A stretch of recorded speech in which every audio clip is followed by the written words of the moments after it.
Hey guys, LevelCap here. Today we're going to take a look at the latest expansion, Operation Skull Rain for Rainbow Six Siege. There's a lot of cool stuff with this, 2 new operators and a new map. Today we're going to be focusing on the new map and some of the really cool stuff that came out with the latest patch. If you'd like to read up additional information on this latest expansion or buy the game for yourself, check the link in the video description. The new map is called Favelas. It's set in the slums of Brazil, and it looks beautiful when you're in it. It can visually look a little bit more complicated and daunting than it actually is. The map or the combat area itself is not that big overall, which is a good thing for this game, as it means it's not going to be too complicated and too hard to find your opponents. Now, not only are all the locations in Rainbow Six Siege marked or named already so that you can give callouts to your teammates, but the rooms here actually are color-coded. So there's a yellow building, a green building, and a red building, which should make callouts a little bit easier. The map is just plain beautiful during the day. There's so much detail here, and it's probably one of the best looking and most detailed maps I've seen in Rainbow Six Siege so far. It's really cool that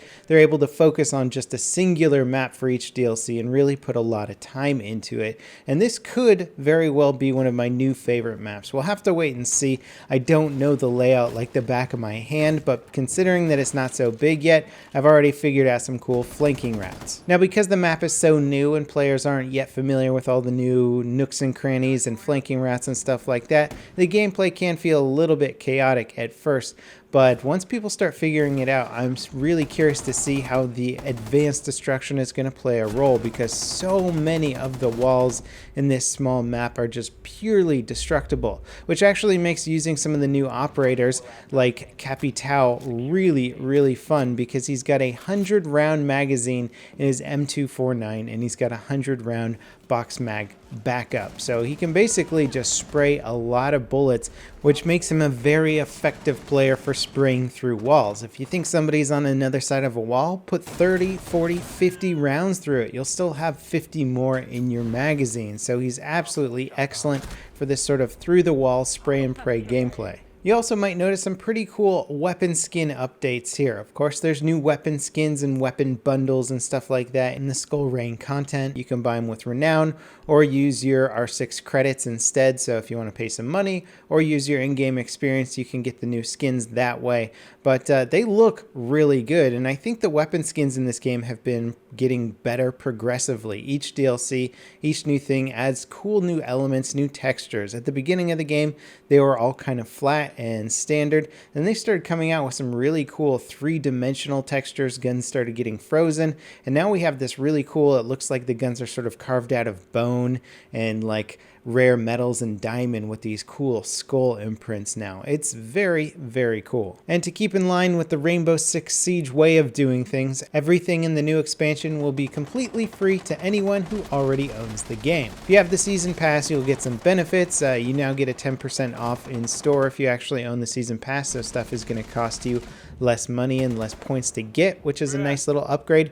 You'll get the operators about a week early, so you can play them now. Otherwise, you're going to have to wait a little while, and then you'll also have to buy the operators with Renown. So there's a nice little trade-off there. If you're really opposed to buying season pass stuff, you can spend more time in game and earn things with your in-game credits, which isn't all that difficult to do, especially if you're a dedicated player. Now, they've also added a new weapon attachment that's available for most of the guns in the game. This is the angled grip, and it's going to allow you to switch from hipfire to ADS faster. There's people who have wanted faster aiming down sight speed in this game, and if that's really your thing, you can attach the angled grip for sort of quicker run and gun style gameplay, and this will be good. I know a lot of people who actually complain about the ADS speed in this game, so they'll probably be using this attachment. There's also a new game mode called Tactical Realism, which basically gets rid of a lot of the UI and heads-up display elements that are going to distract you or feel like it's too much of a game when you're spotting other players, when there's sort of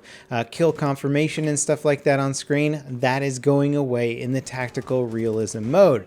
So for those of you who are like, I like Rainbow Six Siege, but I just wish it was a little bit more realistic and a little bit less of a game, well, this mode is going to be perfect for you. At the moment, it's being classified as a beta, so I assume they're looking for feedback from the community, and perhaps when it's out of beta state, update, it'll be something that you can matchmake and queue up with, as opposed to just being a custom game mode right now. Also with this patch, they've implemented a new anti-cheat system that's going to detect client-side cheating software. So this should help to get rid of a lot of the cheaters in the game, in addition to which they've also been continuously working. They've added some more updates to Fair Fight and stat tracking to try and catch cheaters purely through their statistical anomalies that are kind of impossibilities. They've improved the punishments for team killing, which includes banning players from playing on the game for a certain period of time.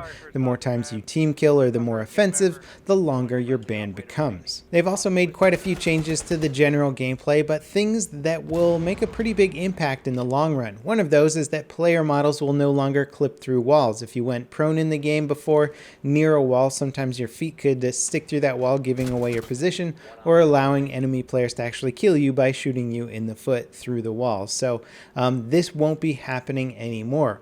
Also, they've kind of reworked the kill cams. They should now be a much more accurate and realistic representation of what the other player saw when they killed you. And this has sort of been a thing for a while, where you look at the kill cam and you're thinking like, how on earth did they get that? That's not what I saw on my screen at all. So hopefully the kill cam and what you saw will be much more on par. The tactical maps used for the planning phase of the game have now been updated with more detail so that you can basically understand the rooms a bit better. This is going to be great for new players who don't know object placement in every single room. It'll be easier to understand the starting strategy. Your in-game compass is also now displayed when using a drone and camera, which is great for callouts. If you're on a camera, it kind of disorients you sometimes and you have to quickly say which direction an enemy is, and you can just now look at the compass and be like, oh, he's on the north side of the building. There's also been some nice refinements to the heads-up display, making information clear, having some icons not take up as much of the screen, or certain things in the game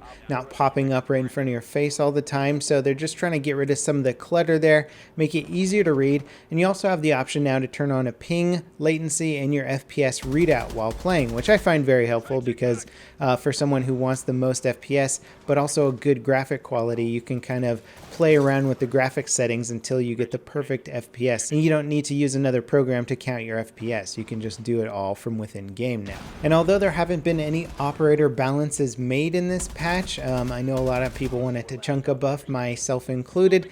They did state in the patch notes that they're working on it and that there's going to be a patch coming out later in Season 3 to address a lot of the balance issues. So that'll be exciting to see, and they can also see how the new operators work out and potentially balance them in the upcoming patch as well. Ultimately, this new content patch has been a great addition to the game. I'll be getting into the operators in more detail in an upcoming video, but this has been a great refinement patch. Not only have they added cool stuff like a new game mode, but they've really refined the UI. They've fixed a lot of bugs that have sort of been those annoying bugs, not necessarily game ruining bugs, but things that have always been in the game and sort of like, I wonder when they're going to fix that. Well, a lot of that has been fixed this time around. So it's just really cool to see Ubisoft getting into some of the more finicky stuff of this game. Rather than fixing big ticket items, they're now moving on to sort of the smaller, minute stuff that will definitely bug the hardcore long-term player base and, generally speaking, improve the experience for everyone. I hope you guys enjoyed this overview video, and stay tuned for the operator video coming out in the next few days.